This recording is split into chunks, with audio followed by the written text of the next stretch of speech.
ઓમ નમઃ શિવાય. શિવ મહાપુરાણ ઉમા સંહિતા અધ્યાય 4 શિવ માયા વર્ણન. વ્યાસ બોલ્યા, હે સનતકુમાર, કૃપા કરીને હવે આપ લીલામય યશ ચરિત્રવાળા ભગવાન શિવનો અદ્ભુત ચરિત્ર સંભળાવો. અમને એ સાંભળવાની ઘણી જ અભિલાષા છે. આ સાંભળીને સનતકુમાર બોલ્યા, હે વ્યાસજી, સાંભળો. ભગવાન શંકર જ સમસ્ત પ્રાણીઓના ઈશ્વર તેમજ જગતના વ્યાપક સર્વ સમર્થ પરમાત્મા છે. 8 દેવીઓની, 1 માનવીઓની તેમજ 5 પક્ષીઓની, એ રીતે 14 યોની ભગવાન શિવથી ઉત્પન્ન થઈ છે. સંસારમાં બ્રહ્મા, વિષ્ણુ, ઇન્દ્ર, ચંદ્ર, સૂર્ય વગેરે દેવતા છે. દાનવ, નાગ, કિન્નર, ગંધર્વ, માનવ વગેરે સર્વ યોનિઓમાં ભગવાન શંકર જ સ્થિત છે. એ જ રીતે ચરાચર જગતમાં એમની માયા ફેલાયેલી છે. શિવ માયાએ સર્વને વશ કર્યા છે. કામદેવે સર્વને આધીન કર્યા છે. એ પણ શિવની માયાને લીધે જ ઇન્દ્રે ગૌતમ પત્ની અહલ્યા ઉપર આસક્ત બનીને એની સાથે વ્યભિચાર કર્યો હતો, તેમજ તેના ફળ સ્વરૂપે શાપને પ્રાપ્ત કર્યો હતો. એ પણ શિવની માયા હતી. દેવતાઓમાં શ્રેષ્ઠ વિષ્ણુ પણ કામને વશ થઈને પર સ્ત્રીઓની સાથે વિહાર કરવા લાગ્યા. ચંદ્રમા પણ આ જ રીતે કામ પીડા પામીને પોતાની ગુરુ પત્નીને લઈને ગયો. ચંદ્રમા ઉપર ભગવાન શિવની જ કૃપા થઈ. તેને લીધે જ તે મહાપાતકમાંથી બચી ગયો. પહેલા મિત્રા અને વરુણ પણ શિવ માયાથી મોહિત થઈને ઉર્વશીના ઉપર આસક્ત થયા. એથી તે બંનેનો વીર્યપાત થયો. મિત્રે તો પોતાના વીર્યનો ઘડામાં જ ત્યાગ કર્યો, જેનાથી વશિષ્ઠ થયા. વરુણે એનો ત્યાગ જળમાં કર્યો. એનાથી વડવાનલ જેવા તેજસ્વી અગસ્ત્ય પુત્ર ઉત્પન્ન થયા. શિવ માયાને કારણે મોહિત બ્રહ્મા 4 મોહને પ્રાપ્ત થયા. બ્રહ્મા તો પોતાની કન્યા સાથે ભોગ કરવાને માટે તૈયાર થઈ ગયા. ગૌતમ અરુંધતીને નિવસ્ત્ર જોઈને ભેટી પડ્યા. પોતાના સ્ખલિત વીર્યને દ્રોણ ઘટમાં નાખી દીધું. એમાં જ શસ્ત્રધારીઓમાં પરાક્રમી દ્રોણાચાર્ય ઉત્પન્ન થયા. વિશ્વામિત્રે કામ પીડિત બનીને મેનકાને સાથે ભોગ કર્યો. આ જ રીતે વિશ્વામિત્રનો વશિષ્ઠ વિરોધ કર્યો, પરંતુ શિવ કૃપાથી વિશ્વામિત્ર બ્રાહ્મણ થયા. વૈશ્વાના પુત્ર રાવણ સીતાની ઉપર આસક્ત થયા અને તેનું હરણ કરીને લંકામાં લઈ ગયા. પરિણામે એનું જ મૃત્યુ થયું.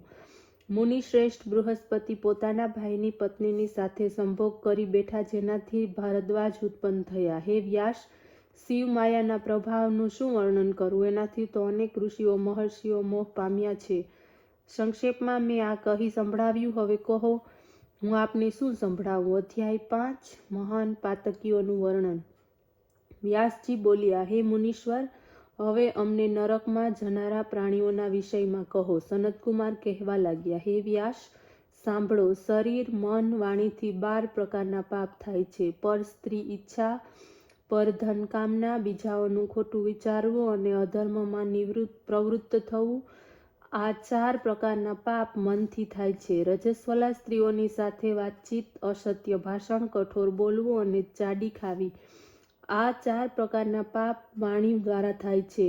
અભક્ષ્ય ભક્ષણ, હિંસા કરવી, અસત્ય કાર્ય કરવું અને પડાવી લેવું, આ 4 શારીરિક પાપ થાય છે. એના પણ અનેક ભેદ છે, જે મહાભયાનક ફળ આપનાર છે. ભવતારક ભગવાન શંકરનું જ્ઞાન કરાવનારી તપસ્વી ગુરુની, માતા પિતા વગેરેની નિંદા કરનાર મહાપાપી નરકગામી થાય છે.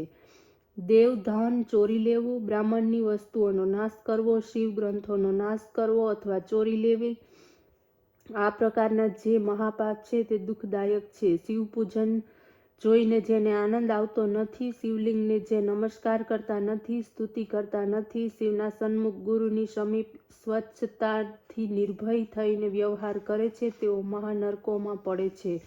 ગુરુ પૂજા વિના શાસ્ત્ર શ્રવણની ઈચ્છાવાળા, ભક્તિ શ્રદ્ધાની સાથે ગુરુની સેવાથી રહિત, દુઃખી, નિર્બળ, વિદેશ શાસ્ત્રી, શત્રુ પરાજિત, ગુરુ ત્યાગી, ગુરુના કુટુંબી તેમજ ગુરુ મિત્રોના અપમાન કરતા માણસો નરકગામી થાય છે. બ્રહ્મ હત્યારો, મદ્યપાન કરનાર, ગુરુ શસ્યાગામી, ગુરુ સ્ત્રીગામી મહાપાપી છે. બ્રાહ્મણને દાન કરીને પાછું લઈ લેનાર માણસ પણ બ્રહ્મ હત્યારો કહેવાય છે.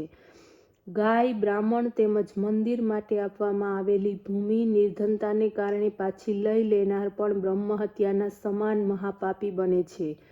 વેદોને ભણીને પણ જે બ્રાહ્મણ શિવ જ્ઞાનનો ત્યાગ કરે છે અથવા ઉપવાસ, નિયમ, પૂજન વગેરેનો આરંભ કરીને પંચ મહાયજ્ઞનો ત્યાગ કરે છે, આ પાપો મદ્યપાન સમાન છે. ગાયના માર્ગમાં નગરમાં આગ લગાડનાર, નિર્ધનનું ધન હડપનાર, સ્ત્રી, હાથી, ઘોડા, ગાય, પૃથ્વી, ચાંદી, વસ્ત્ર, ઔષધ, રસ, ચંદન, અગરુ, કપૂર, કસ્તુરી, પીઠ, આસન વગેરે સંકટ વગર વેચી નાખનાર, બીજાની મુંડી ખાઈ જનાર, સોનાની ચોરી કરનાર, આ બધા એક સમાન મહાપાપી છે. વિવાહ યોગ્ય કન્યાનો યોગ્ય વર સાથે વિવાહ ન કરનાર, પુત્રવધૂ, ભગીની ભાઈની સાથે વ્યભિચાર કરનાર, કુંવારી કન્યા સાથે વ્યભિચાર કરનાર, શરાબી સ્ત્રીની સાથે વ્યભિચાર આચરનાર મહાપાપી છે. ઓમ નમઃ શિવાય.